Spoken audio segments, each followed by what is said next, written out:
আমার নাম রত্না, আমি ৩৮ বছরের বিধবা। আমার দুটি সন্তান রয়েছে, এক ছেলে রনি ১৮ বছর, আরেক মেয়ের ১৬ বছর বয়স। আজ আমি অনেক ভেবে সিদ্ধান্ত নিলাম আমার সাথে ঘটে যাওয়া ঘটনাটি আপনাদের সাথে শেয়ার করে নেওয়া উচিত। তাই বন্ধুরা, আজ আমি তোমাদের যে সত্য ঘটনাটি বলতে যাচ্ছি, যেখানে আমি এবং আমার ছেলে রনি রয়েছি। আমার বাবা মদে আসক্ত ছিলেন, আমার মা আমার শৈশব বয়সে মারা যান। তারপর আমার বাবা কৈশোরে আমাকে বিয়ে দিয়ে দেন। কয়েক বছর কেটে গেল, রনির জন্ম হয়েছিল এবং আমার একটা মেয়েও আছে। তারপরে একদিন আমার স্বামী প্রায় ৩ বছর আগে দুর্ঘটনার কারণে মারা গেলেন। আমি পুরোপুরি ভেঙে পড়েছিলাম, তবে শ্বশুরবাড়ির লোকেরা অনেক সাহায্য করেছিল। আমি একটি দোকান খুললাম যাতে আমি ছেলে মেয়েকে নিয়ে ভালো থাকতে পারি। সবকিছুই ঠিকঠাক চলছিল, তবে প্রত্যেক মহিলার কিছু চাহিদা আছে। যখন রাত আসতো তখন আমি নিজেকে অসহায় মনে করতাম। অন্য কারো সাথে সম্পর্কের ক্ষেত্রে আমি আবার ভয় পেতাম। তখন আমি এই অসহায়ত্ব থেকে আমার ভাগ্য হিসাবে বিবেচনা করে সারা জীবন এভাবেই কাটানোর সিদ্ধান্ত নেই। তাই নিজেই জানতাম, তবে আর কতদিন। খিদের চেয়ে আমি বদনামকে বেশি ভয় পেতাম। তাই আমি আমার মনের খিদে কখনো আমার মনের বাইরে নিয়ে আসিনি। তবে প্রায় ১ মাস আগে এমন কিছু ঘটনা ঘটেছিল যে আমার মনের খিদে আবার জেগে ওঠে। একদিন আমার মেয়ে স্কুলে গিয়েছিল এবং আমার ছেলে বাড়িতে ছিল। আমি যখন দুপুরে খাবার রান্না করার জন্য দোকান থেকে বাসায় আসি, তখন আমি একটি চাবি দিয়ে দরজা খুলি, যেটা আমার কাছে থাকত। ভিতরে রনির ঘরের দরজা অর্ধেক খোলা ছিল এবং সে বিছানায় শুয়েছিল। তাকে এমন অবস্থায় দেখে আমার আবার বিয়ের স্বাদ জেগে ওঠে। আমার জল বের হতে থাকে। তবে সর্বোপরি ও আমার ছেলে, এই ভেবে যে আমি ভিতরে গিয়ে খাবার রান্না শেষ করে বিছানায় শুয়েছি। কিন্তু আমার চোখের সামনে এখনো রনির অস্তিত্ব ভেসে আসছিল। আমি নিজেকে নিয়ন্ত্রণ করতে পারছি না। আমি আমার ইচ্ছেকে নিজেই শান্ত করার চেষ্টা করলাম, কিন্তু তবুও মন মানতে চাইছে না। সে আমার ছেলে, মা হয়ে আমি কিভাবে এসব চিন্তা করি। এ সময় নিজেকে খুবই অপরাধী মনে হচ্ছে। কিন্তু আমারও তো মনের একটা ব্যথা আছে, সেই কষ্টকে নিবারণ করবে। এই কথা চিন্তা করতে করতে রাতে আমি ঠিকভাবে ঘুমাতে পারিনি। আমার খুব ইচ্ছে করছিল রনিকে দিয়ে লাগাতে। রাত প্রায় 10টা বাজে। আমি আর জয়া এক জায়গায় ঘুমাই। আমাদের বাড়িতে 2টি রুম ছিল। আমি ঘুমের ভান করে শুয়ে রইলাম। হঠাৎ রনির রুম থেকে শব্দ আসলো। রনি উঠে বাথরুমে চলে গেল। আমি মনে মনে ভাবছি, আজকের এই সুযোগ কাজে লাগাতে হবে। একটু পরে আমিও চলে যাই। গিয়ে দেখি রনি চোখ বন্ধ করে আমার নাম ধরে ধরে কাজ করছে। আমি একটু সময় দাঁড়িয়ে রইলাম। হঠাৎ আমি রনির কানে ধরলাম, এসব কি হচ্ছে? রনি কেঁপে উঠল। ভয় পেয়ে সে তার সারা শরীর কাঁপতে লাগল। বলল, মা, আমার ভুল হয়েছে, আর কখনো ও এমন কাজ করব না। আমি বললাম, এসব কয়দিন থেকে হচ্ছে? রনি বলল, অনেক আগ থেকে মা। আমি বললাম, তুই কি জানিস না এসব করলে যে শরীরের ক্ষতি হয়? আমি জানি মা, কিন্তু কি করব, আমি তো আর থাকতে পারছি না। তুই থাকতে পারবে না বলে আমার সাথে কেন এসব করলে? আমার নাম ধরবে কেন দুনিয়ায়? আর মানুষ তোর চোখে পড়েনি? মা, ভুল হয়েছে, আর কখনো এমন কাজ করব না। এখন তুমি আমাকে যে শাস্তি দিবা আমি মেনে নিব। আমি রনির ভয় দেখে মনে মনে হাসতেছি, কিন্তু তার সাথে টিকি রাগ করে কথা বলছি। তার ওটা দাঁড়িয়ে আছে, আমি লুক সামলাতে পারিনি। আর ভাবছি, আজ আমার এই সুযোগটা কাজে লাগিয়ে রনিকে আমার স্বামী বানাবো। ঠিক আছে, আজ তোকে কিছু বলবো না, কিন্তু কাল তুই কলেজে যাবে না। তুই বাসায় থাকবে, তোর শাস্তি আছে। রনি বলল, ঠিক আছে মা, কাল বাসায় থাকবো। রাতে আমি মা ছেলের বাংলা গল্প পড়ার পরে আমি আস্তে আস্তে আমার নিজের জায়গা হাত দিলাম।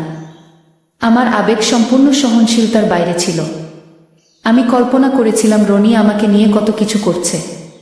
সে কি আমাকে বিয়ে করবে? আমি কি তার সাথে লাগাতে পারবো? তাকে কি আমি এখন লাগাতে দিব? এসব চিন্তা করে আমি রাতে ঘুমাতে পারিনি। দেখা যাক সকালে কি হয়। সকালে ঘুম থেকে উঠে সাজগুজ করলাম, নতুন শাড়ি পরলাম এবং রনিকে ডাকলাম।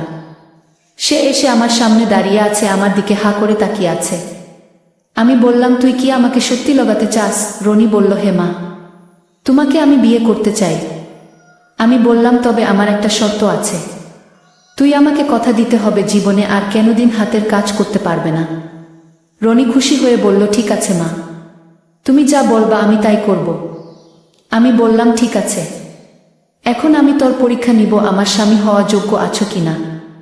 আমার রুমে চলে আসো। রুমে নিয়ে রনিকে 30 মিনিট খাওয়ালাম, এরপর একটানা 3বার কাজ করলাম। আমি মনে মনে খুশি। রনি তো ঠিক আছে, তাকে বিয়ে করা যাবে। আমিও সিদ্ধান্ত করে নিলাম তাকে বিয়ে করব। সেদিন রাতে আমি আর জয়া ঘুমিয়েছিলাম। হঠাৎ ঘুম থেকে উঠলাম, রনি আসলো আমার রুমে। এই আক্রমণে আমি অস্থির হয়ে রনিকে অন্যদিকে ঠেলে দিয়ে উঠে দাঁড়ালাম এবং আমার সবকিছু ঠিক করতে শুরু করি।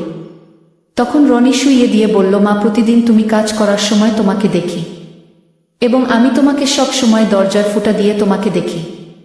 তুমি মা ছেলের সম্পর্ককে ভুলে যাও, কেবল তুমি নিজের মেটাও, কারণ আজ অবধি আমি কেবল তোমায় ভেবে নিজের ফেলছি। আমার জীবনে আজ আমি তোমার সব কষ্ট মুছে ফেলব। আজ আমি তোমার ছেলে নই, আজ আমি স্বামী হতে চাই। এই বলে রনি মনের সুখে আবুল তাবুল বলছে। তখন আমি সমস্ত কিছু ভুলে গেলাম।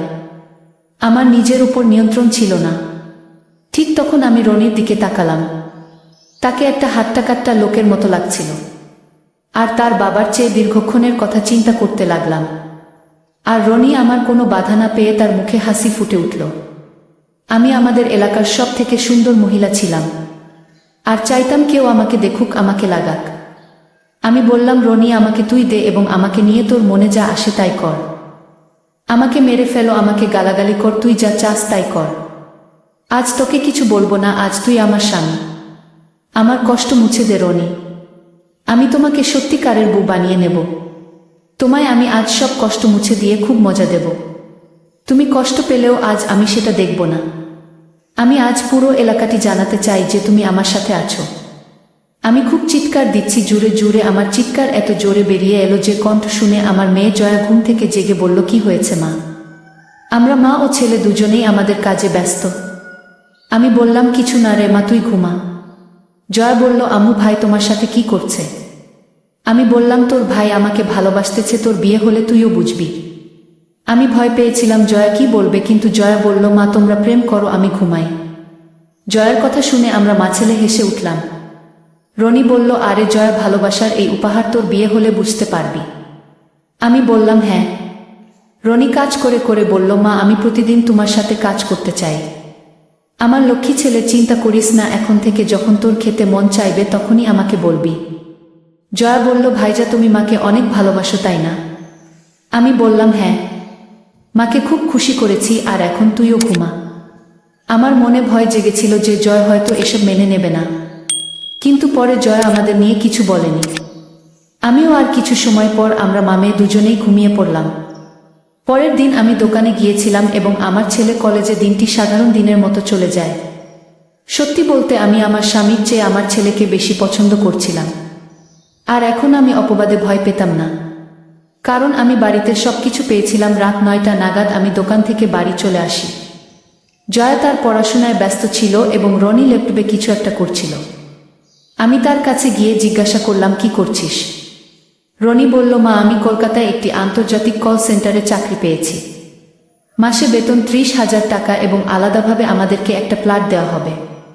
আমি বললাম, এটা খুব খুশির সংবাদ। আমিও এখানে আর থাকতে চাই না। চলো দোকানটি বিক্রি করে আমরা কলকাতায় চলে যাই। আমি, তুমি এবং জয়া আমরা সেখানে আমাদের সম্পর্ক চালিয়ে যেতে সক্ষম হবে। যদিও বিষয়টি নিয়ে আমারও মনে ছিল না, কিন্তু শ্বশুরবাড়ির কারণে আমি কিছুটা দ্বিধাগ্রস্ত ছিলাম। আমি রনিকে বললাম, এই বিষয়ে আমাদের আরও ভাবা উচিত। এত তাড়াতাড়ি কোনো সিদ্ধান্ত নেওয়া যাবে না। এরপরে আমি রনিকে বললাম, তুই মুরগি অনেক পছন্দ করিস তাই না? রনি বলল, হে মা, আজ মুরগি রান্না করো। আমি রনিকে টাকা দিয়ে বললাম, রনি, মুরগি এনে দে, আমি রান্না করছি। রনি এসে টাকা নিয়ে বাইরে চলে গেল। কিছুক্ষণ পর রনি মুরগি নিয়ে এলো। আমি মুরগি রান্না করে প্রথমে জয়াকে খাওয়ালাম। খাওয়ার পরে সে ঘুমাতে গেল। তখন আমি রনিকে বললাম, বাবা রনি, তুই মুরগির তরকারিটা আমার ঘরে নিয়ে যা, আমি রান্নাঘরে কাজ শেষ করে আসছি। রনি ঘরের ভিতরে গেল। আমি রান্নাঘরের সমস্ত কাজ শেষ করে ঘরের ভিতর চলে গেলাম। রনি বিছানায় শুয়েছিল এবং মুরগির তরকারি বিছানা রাখা। আমিও বিছানায় বসলাম। যখন রনির বাবা বেঁচে ছিল তখন সে ও মুরগির পছন্দ করত। রনি বললে, মা, মুরগি খাবে না? তোমার না খুব পছন্দ? আমি বললাম, হ্যাঁ, আমার ভালো লাগে, তবে এরকম শুকনো ভালো লাগে না।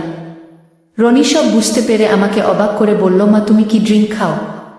আমি বললাম, হ্যাঁ, তোর বাবা বেঁচে থাকার সময় মুরগি রান্না করলে সাথে লাল পানি খাওয়া হতো। এখনই তোমার লাল পানি খাওয়ার ইচ্ছা পূরণ করছি। এখনই নিয়ে আসছি। আমি বললাম, না থাক, এত রাতে কোথায় যাবি? রনি লাল পানি নিয়ে আসলে তারপর আমি আর রনি মুরগির সাথে লাল পানি খেলাম।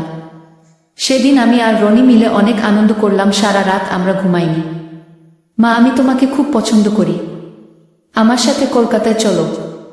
সেখানে কেউ আমাদের চিনবে না। এই কথা শুনে আমার আনন্দের সীমা রইল না। আমি বললাম, রনি ঠিক আছে, আমিও সারা জীবন তোর সাথে থাকতে চাই। তবে সেখানে যদি কেউ জিজ্ঞেস করে তোর বাবাকে এবং আমার সাথে তোর সম্পর্ক কি, তখন তুই কি বলবি?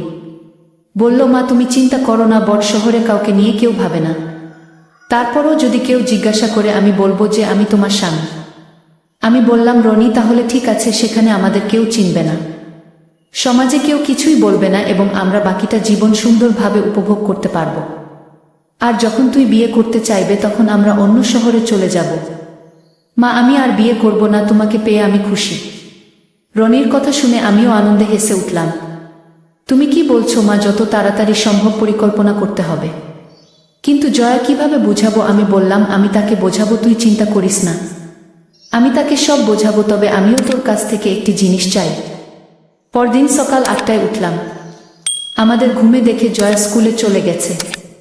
তবে এটা আমাদের পক্ষে ভালোই ছিল। তাই সকালের নাস্তা শেষে আমরা পরিকল্পনা তৈরিতে ব্যস্ত হয়ে পড়ি। ব্যাপারটা কি হবে এবং তাকে কিভাবে রাজি করা যায়। দুপুর 2টায় জয়া স্কুল থেকে এসেছে। সে চুপচাপ ঘরে ঢুকে আওয়াজ দিল, এখানে এসো। আমি সঙ্গে সঙ্গে তার কাছে গিয়ে জিজ্ঞাসা করলাম, কি হয়েছে রে জয়া? সকালে তুই নাস্তা না করে স্কুলে গেলেই যে? জয়া বলল, গতরাতে আমি সবকিছু দেখেছি। কারণ বাবা চলে যাওয়ার পরে আর তোমাকে এত খুশি দেখিনি। আমি বললাম যে এটা কাউকে বলবি না। আর এখন আমরা সবাই কলকাতায় যাব। তাই নাকি মা? জয়া খুশি হয়ে যায়। তবে আমার পড়াশোনা ঠিকঠাক হবে তো? আমি কাউকে কিছু বলবো না। তুমি আর ভাইজা যা ঠিক মনে করো তাই করো। আমি তোমাদের পুরোপুরি সমর্থন করব। এই কথা শুনে আমার মন খুশিতে ভরে গেল এবং আমি রনিকে সব বললাম। এর কয়েকদিন পর আমরা কলকাতায় রওনা দেওয়ার পরিকল্পনা শুরু করলাম। দোকান বিক্রি করে অনেক টাকা পেয়েছি। সব কিছু ঠিকঠাক করে নির্দিষ্ট সময় অনুযায়ী আমরা সকলেই কলকাতায় যাওয়ার জন্য স্টেশনে পৌঁছালাম এবং ট্রেন আসার সাথে সাথে উঠে বসলাম। রনি পুরো কেবিন বুক করে নিয়েছিল। তাই আমরা সকলে আরামে বসে দুপুরের খাবার খেয়ে কিছুক্ষণ শুয়ে পড়লাম। সন্ধ্যা 6টায় আমার ঘুম ভাঙল, কিন্তু রনি এবং জয়া তখন ঘুমিয়েছিল। আমি তাকিয়ে দেখলাম এখন ট্রেন আমাদের শহরকে অনেক দূরে ফেলে এসেছে। আমি ভাবলাম রনি ঘুম থেকে ওঠার আগে তাকে অবাক করে দেয়া যাক। আমি একটা টপস আর জিন্স পরে ট্রেনের জানালা দিয়ে বাইরে তাকিয়ে রনির উঠার জন্য বসে থাকলাম। প্রায় 7টার দিকে রনি ঘুম থেকে উঠে অবাক হয়ে আমার দিকে তাকিয়ে আছে। মা, তোমাকে তো চিনাই যাচ্ছে না, নায়িকা পরিমণির মতো লাগছে।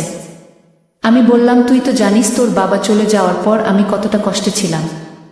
এখন আমরা নতুন শহরে চলে যাচ্ছি, তাই আমি ভাবলাম আমিও নিজেকে নতুনভাবে সাজিয়ে জীবনের সকল সুখ খুঁজে নেই।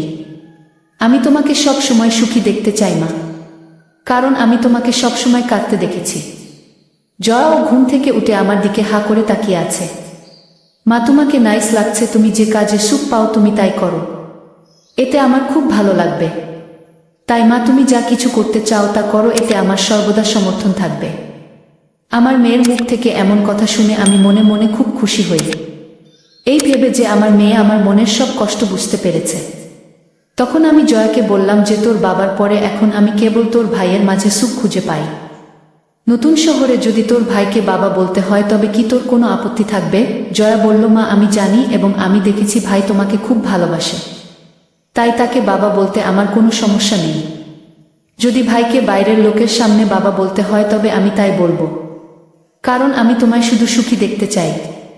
আমি কাঁদতে কাঁদতে আমার সোনা মেয়ে আর আমি আমার মেয়ের কপালে চুমু খেলাম। জয়া বলল, ভাই মা তোমার সাথে খুব খুশি, এটি দেখে আমার খুবই ভালো লাগে। আমিও মাকে সুখী রাখার জন্য যথাসাধ্য চেষ্টা করি। এভাবেই রাত 8টা বেজে গেল, রাতের খাবার আসলো। আমরা সবাই হাত ধুয়ে বসলাম। তখন জয়া বলল, এই কথা আমাকে খানিকটা নাড়া দিয়েছিল। তখন জয়ারও বলল, আমি চাই তুমি সব সময় ভাইয়ের সাথে বসে খাবার খাও। এই কথা শুনে রনি আমার হাত ধরে তার দিকে টেনে নিয়ে গেল এবং আমাকে তার সাথে বসিয়ে দিল। ছিট তুলে উপরের বার্থে বসা, এভাবে আমরা দুজনেই খাবার খাচ্ছিলাম। তারপর রনি রসগোল্লা বের করে আমাকে একটা দিল। আমি রসগোল্লা নিয়ে গেলাম। তখন জল খাওয়া শেষ করে নিচে নেমে আমরা দুজনেই তাড়াতাড়ি করে বসে পড়লাম। আমাদের সিকে তখন ওয়েটার এসে খালি প্লেটগুলো নিয়ে গেল। রনি বলল, মা, আগামীকাল কলকাতা যাবার পর আমরা যা খুশি তাই করব। তার এমন কথা না চাইলেও আমাকে মানতে হলো। তারপর আমরা চুপচাপ ঘুমিয়ে পড়লাম আমাদের নিজ আসনে। পরদিন সকাল 7টায় আমরা কলকাতায় পৌঁছালাম। আমরা 3 জন ট্রেন থেকে নেমে হোটেল বুক করলাম। প্রথমে হোটেল একটি রুম নেই, তারপর নাস্তা শেষে আমরা সকাল 9টার দিকে বাজারে যাই এবং সেখানে যাওয়ার পরে আমি বিয়ের কেনাকাটা কিছু কিনলাম। তারপর আমরা 3 জন মিষ্টি ও মালা নিয়ে সরাসরি মন্দিরে গেলাম। রনি সেখানে আগেই বিয়ের জন্য বুক করে রেখেছিল। আমরা 12টার সময় মন্দিরে পৌঁছে গেলাম। কিছুক্ষণ পরে পুরোহিত এসে প্রথম বরকে অর্থাৎ রনিকে বসালো। তারপর থেকে ডাকলেন, আমি গিয়ে রনির পাশে বসলাম। প্রায় 1 ঘন্টা বিয়ের মন্ত্র পুরোহিত পড়ে রনিকে আমার গলায় মঙ্গলসূত্র পরাতে বললেন। তখন রনির হাতে মঙ্গলসূত্র দেয়া হলো এবং রনি হাসি মুখে আমার গলার মঙ্গলসূত্র পরিয়ে দিল। তারপর আরও কিছু মন্ত্র পড়ে রনি পুরোহিতের নির্দেশে আমার স্মৃতিতে তার নামে সিঁদুর পরিয়ে দিল। আমি রনির স্ত্রী হওয়ার পর নিজের ভিতরে অদ্ভুত এক অনুভূতি উপলব্ধি করছিলাম।